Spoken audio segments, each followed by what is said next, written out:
listen to jacked scientists. Those are the guys that are going to tell you, like, these are the foods that are actually good for you. These are the foods that, and almost everyone agrees. Sugar's terrible for you. Okay, I'll just have to come out swinging. I'm going to strip the bullshit and bring you just the signal in 5 minutes. One of the things that I love about kettlebells is that it promotes functional strength. It promotes the entire body moving as a unit, and that seems to apply very quickly to athletics. Almost everything kettlebells do well. Barbells and dumbbells do better. If you actually want to function in a sport context, you have to lift weights kind of in any way, kettlebells, dumbbells, free weights, machines, and then actually practice the sport so you can learn to use your newfound muscle and strength in the ways that make you functional in that sport. When it's time to build muscle, do the thing that is known to build muscle the best. Use barbells and dumbbells and machines. When it's time to get good at a sport or a skill, practice that skill. I mean, you know, it's true just from powerlifting when you see smaller guys lifting bigger weights because they've practiced that skill.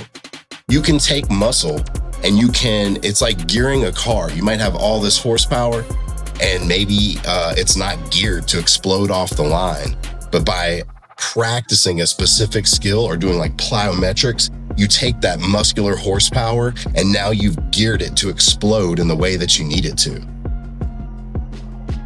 Yeah, testosterone replacement therapy, hormone replacement therapy. I started doing all that when I was 40. Yeah, it makes a big difference. A lot of folks ask me about TRT and I go, okay, so what were your testosterone levels when they were last measured? And they're like, yeah, pretty average. If they're pretty average, bringing them up to average times 2 probably doesn't do a whole lot.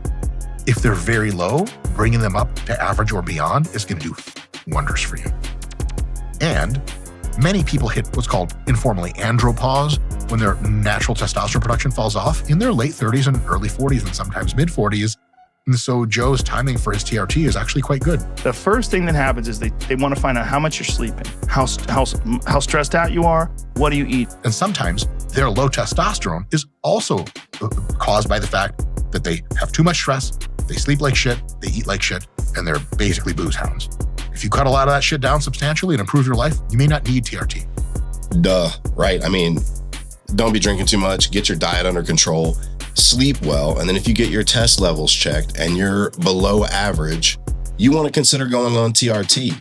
That's, if you're young, that's probably not you, but it might be. And as you get older, you get to choose how you want to age. And if you don't want to accept the testosterone levels falling off and aging with frailty, and you're willing to measure the risks and age the way you want to, then take a look at TRT.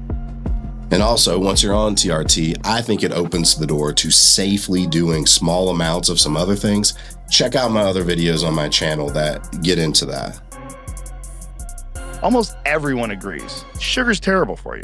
The almost unanimous consent in the actual research-based scientific community of people that study this kind of stuff is that sugar is totally fine, so is protein, so is fat.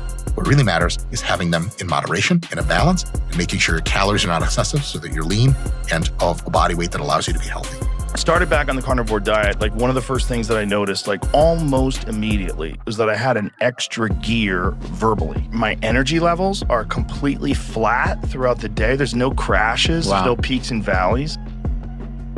Yeah. The good thing is the carnivore diet can keep your energy levels relatively stable. The bad thing is the carnivore diet, how do I put this? Carbohydrates are the undisputed forever king of performance nutrition.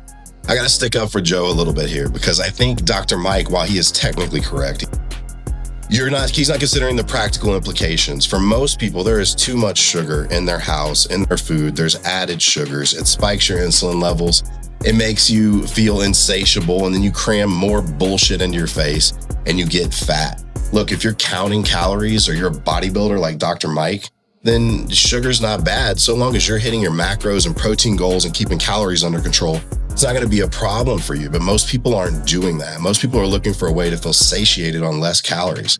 And if you're just going in the right direction with muscle building, to get enough protein to maximize your potential hypertrophy-wise, you're already going to be just having to skew everything towards protein. And trust me, you're still going to get some carbs in the mix, even when you're trying to avoid them. If he's talking about performance, that carbs are like, well, what are you doing? Carb up. If you're going to, you have some basketball game or some big event, or you're some high level athlete, carb up for your event or for your high intensity training. But that's not most people. So the practical strategy of avoiding sugar makes a lot of sense for your average person.